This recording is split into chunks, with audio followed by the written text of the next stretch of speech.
Uhuru means freedom. It is a slogan, demand, that is always used by a movement to call our office or the homes of our members anytime, and the phone would be answered with Uhuru. We greet each other with that.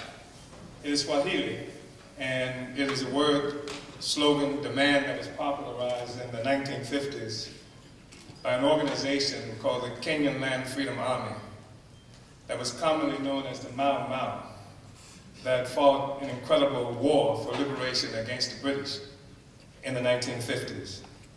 So Uhuru. I would like to express my appreciation and appreciation of the African People's Socialist Party to the organizers, to A.R.E, the organizers of this conference, to you, for having given me this opportunity to come and share and learn with you on today.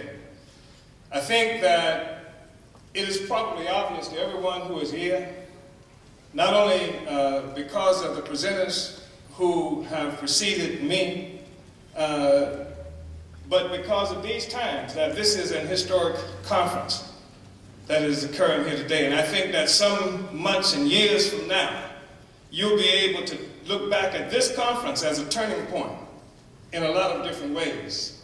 And it's an historic conference, not only because of the number of people who have come here, but because it is a conference that's occurring at this critical time in history, where it is obvious that a page in human history is being turned. And I don't mean by that the election, the selection, and then the election of Barack Obama. In fact, the reality is that Barack Obama is a desperate response to the ruling class of this country, to the crisis that it is confronted with, not only here, but throughout the world. So,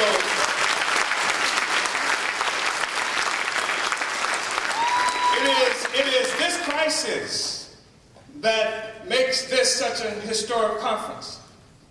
I just want to say a couple of things in preference. I know people here are already aware of this, but we get fed so much nonsense that's called history. Those of us, especially oppressed peoples, especially people who have lived under imperial domination. And what has been taught to us, that's why this question of pedagogy and education is so important, because our beginning of our education that brought us here didn't happen in a classroom. But what has been taught to us is that we are in the circumstances that we are confronted with here and around the world as a favor that was being done to us by our oppressors. If you remember, we were taught that the reason Europeans left Europe and invaded our homelands, murdered the huge sectors of our population, attacked our culture, our language, and so many other things, is because they had a surplus of democracy and civilization where they were. And they felt a need to come and share it with us. In fact, they used to call it the white man's burden.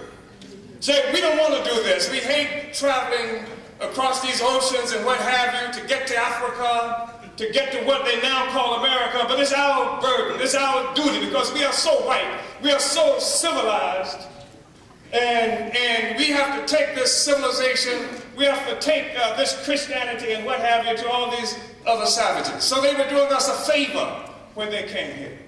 When they came here, and they would do such things to the indigenous women as cut out their uteruses and use them for hat bands, and cut out their vaginas and use them on their saddle horns. They were doing us a favor.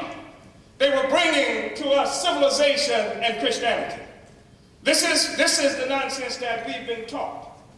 But we've come to and we believed it for long periods of time after they crushed us. Because the first teachers we had came with the gun.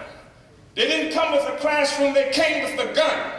And sometimes they came with others who were like missionaries, But the primary objective was to crush us militarily and then to make an assault on our belief systems. They would have us believe that we were living in states of barbarism until they visited us.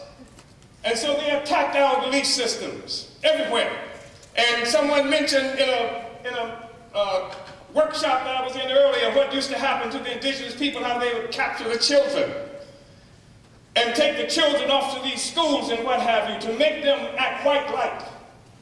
And but we know better now. We understand that it wasn't some favor that was being done to us, that just in the short period of 4 years, from 1347 to 1351, half the white people on earth died. At least half the white people on earth died from plague. They called it the Black Plague, but we had nothing to do with it.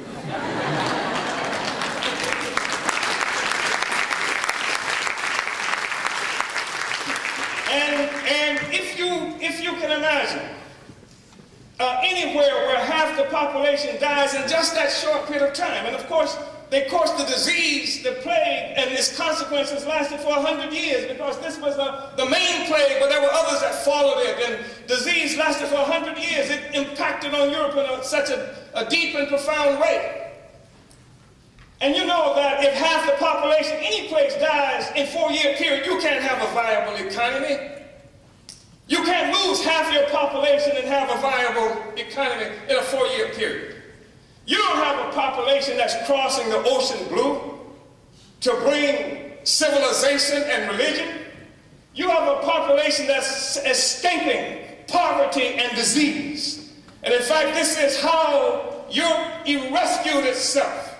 It's through this process of brigandage that followed that era that we are talking about.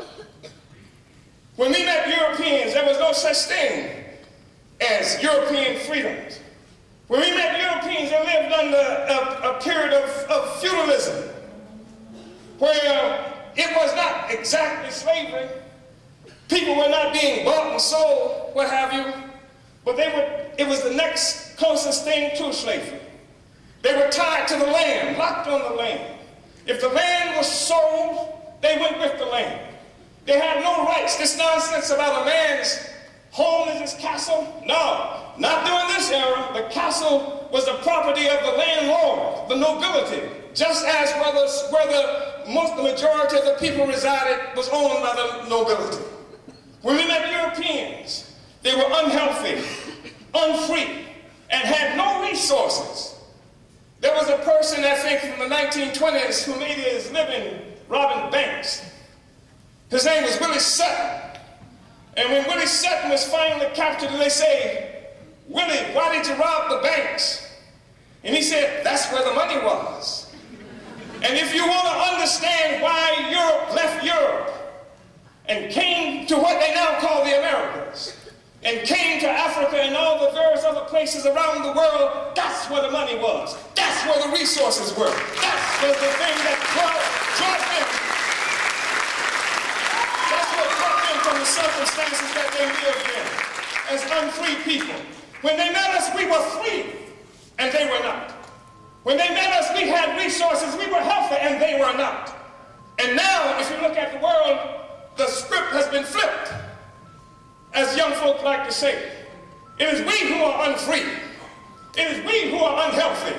It is we who do not even have access to our own resources. Even to the resources that come as a consequence of our own labor, we don't have control of it. So this is something that's obviously not what we are taught to be the reality, but this is the reality that we are confronted with. And so here we have a situation where Europeans create a whole world economy from this process. Karl Marx referred to this thing that happened as the primitive accumulation of capital. He asked a question about the rise of capitalism, which was born as a world economy. It wasn't something that happened in Manchester, in England. It was born as a world economy. And he asked the question, he says that in order for there to be capitalist production, there has to be firstly capitalist accumulation. But in order for there to be capitalist accumulation, there has to be capitalist production. He said, it looks like we're trapped in a vicious circle. And we can only get out of it if we assume that there was a production, there was an accumulation of capital that was not a consequence of capitalist production, but that was its starting point. And he said this starting point is something they call primitive accumulation. He said primitive accumulation was turning Africa into a warren for the commercial hunting of black skins.